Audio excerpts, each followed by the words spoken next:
Hi, my name is Janani Gopalakrishnan. I teach biology at Trinity River campus. Here I want to share an activity I do in my class. It's called Gallery Walk. This uses a classroom talk strategy. So the big picture is where students work in smaller groups on a prompt. There'll be 5 to 6 prompts in the classroom. So once they share their findings, teams will rotate and expand their learning.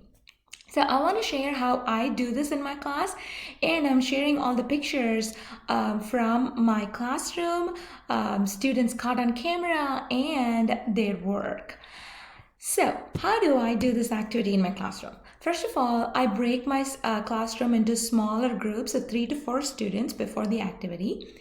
And then I provide them 5 to 6 prompts lined up with the learning objective that I have in mind for that day. And I provide them anywhere from 5 to 10 minutes to individually work on their assignment. If it is a simple like genetics problem, maybe 5 minutes. But if it is a concept map, I give them 15 minutes for them to create it. So once their individual group times are over, teams will come display their findings on a flip chart paper or on a whiteboard if the flip chart paper is not available. So once all the teams make their findings available, teams will start exploring others' work. So as they go to other posters, they will add their comment, provide feedback. If it is a problem, if they think it has to be done in a different way, they write that down as well. So they go from one poster to another poster. So that is the team rotation. I time that as well. So all the teams are in sync. So we move anywhere from 3 to 5 minutes. We move from one poster to another poster. So if it is a puzzle or a problem, then it can be a self-guided tour. But if it is a discussion topic that's being done, I assign a docent right next to each poster. So as the teams rotate, the docent will explain their group discussion, like what they found, their reasoning, their explanation behind it. Once all the teams are done rotating, we will convene as a big group and we do a debrief where we summarize our key learnings from the activity. And also we address any discrepancies students found when they rotated from one team to another. And also any misconceptions I found my students having during this activity, I address it. So we kind of conclude our activity with that big group discussion for just 5 minutes.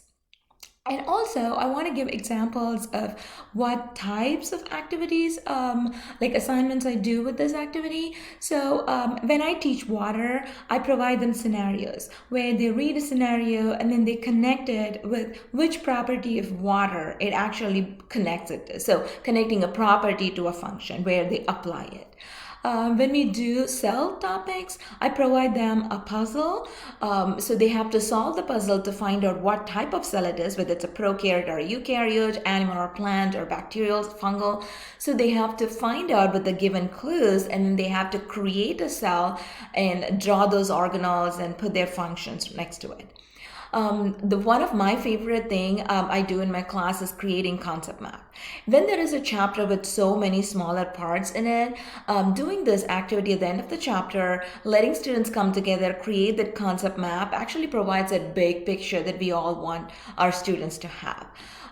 Some of the concept map, I just let them create their own way. But if it is a harder topic, I do provide them kind of a step-by-step procedure how they can create a big concept map for topics like cellular respiration. So I've been trying this activity for a couple of semesters now. So I have found some tips and tricks that have helped me. So that's what I want to share with you all. So first of all, writing those prompts ahead of time in big, bold font is really beneficial. So students don't have to write that down, saves time. And then when students come during rotation, it is really like bold, so it is easily readable and understandable for students. Number two, I provide a handout of all the puzzles or the prompts that students are working on that day. So when they come during rotation, they bring their handout with them and they can add their notes right then and there so that they don't have to write the whole prompt again, and they will have a place to put down their notes. Third thing is, when I tried this activity in a bigger classroom, initially I tried doing 10 plus prompts to keep my students engaged in smaller group. But what I found over time was keeping just those 5 to 6 prompts, but duplicating them. And during the rotation gallery walk activity, just splitting your classroom into 2 halves, I'm able to do the activity with the same amount of time, even in a double section, as I would take in a single section.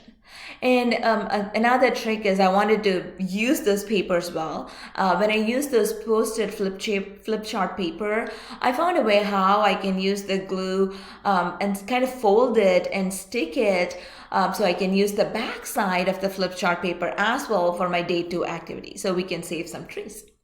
So I found this activity very beneficial, whether I'm trying to achieve a simple comprehension, or I want my students to apply the concepts, or when I want my students to create something like a concept map. I'm able to use this activity at all those levels. Hope you find this activity really beneficial, a good tool that you want to apply in your classroom, and I hope your students find it fun and engaging as well. Thank you.